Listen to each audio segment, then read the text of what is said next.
દોસ્તો મારી ગુજ્જુની મોજ ચેનલમાં આપનું સ્વાગત છે। આજના વિડીયોમાં આપણે વાત કરવા જઈ રહ્યા છીએ કે છોટુ બેબીને આજે શું થયું। એ તો આખી રાત દિવસ કેમ આજે રડ્યું, અચાનક તેની તબિયતને શું થઈ ગયું। અને દોસ્તો રાકેશભાઈએ આજે ઘરના કેટલા બધા કામ કરી દીધા, બચ્ચા પાર્ટી મસ્તી કરી રહ્યા અને ઘરે આ મહેમાન કોણ આવ્યા છે। શિલ્પા ભાભી હવે મશીનમાં રોટલી બનાવી રહ્યા છે। શું તેમની આંગળી હજુ સરખું નથી થયું, બધી જ માહિતી મળવા જઈ રહી છે તમને આપણા આ વિડીયોમાં। મારી ચેનલ ઉપર નવા હોય તો ચેનલને ફટાફટ લાઈક શેર એન્ડ સબસ્ક્રાઇબ કરી દો।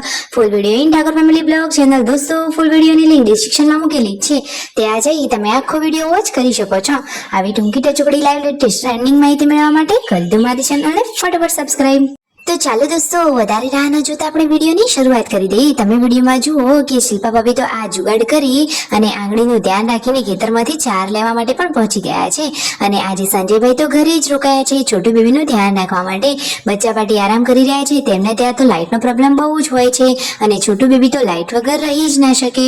તો એના માટે આ તેમના ઘરે જે સોલર પ્લેટ હતી એનાથી પંખો ચાલુ કરી રહ્યા છે સંજયભાઈ।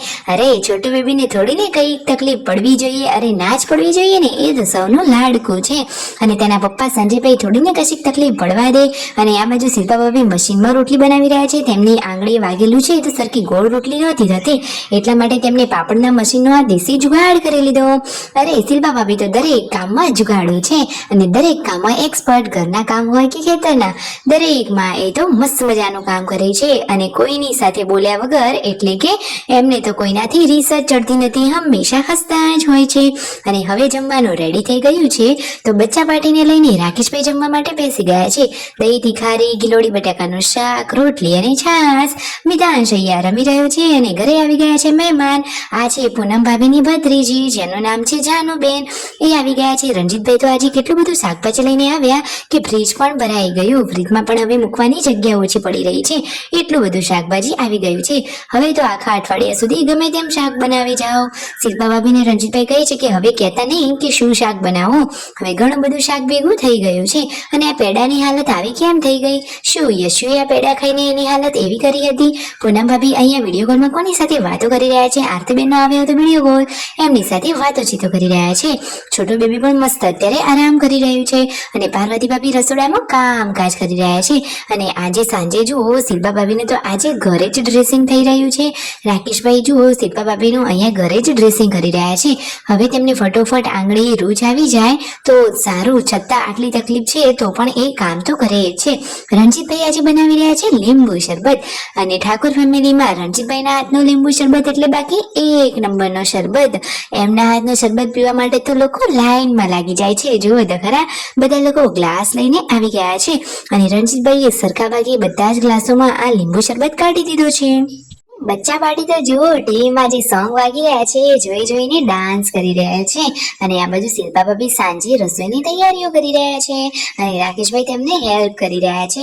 અને જુઓ આ બાજુ પાર્વતી ભાભી અને નવા આવેલા મહેમાન એટલે કે જાનુબેન રોટલી કરવા માટે બેસી ગયા છે। અને દોસ્તો આજે તો છોટુ બેબીને અચાનક શું થઈ ગયું જુઓ તો ખરા, એ તો રડ્યા જ કરે છે। તો પૂનમ ભાભી અને સંજયભાઈને તો ચિંતા થતી હતી, પરંતુ છોટુ બેબી માટેની દવા પણ ડોક્ટરે આપેલી છે।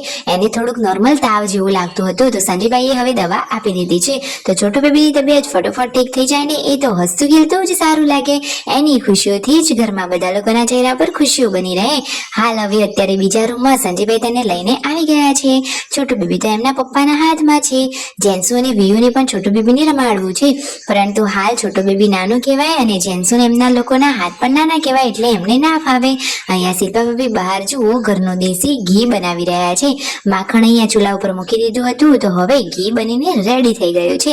શું દોસ્તો તમે પણ ઘરે આવું દેશી ઘી બનાવો છો કે નહીં? અને હવે તો રાતનું જમવાનું પણ રેડી થઈ ગયું છે। મસ્ત મજાની લીલી ભાજી અને મસ્ત મજાના રીંગણનું શાક, રોટલી અને મસ્ત મજાનું દૂધ, પરિવારે સાથે મળીને જમી લીધું।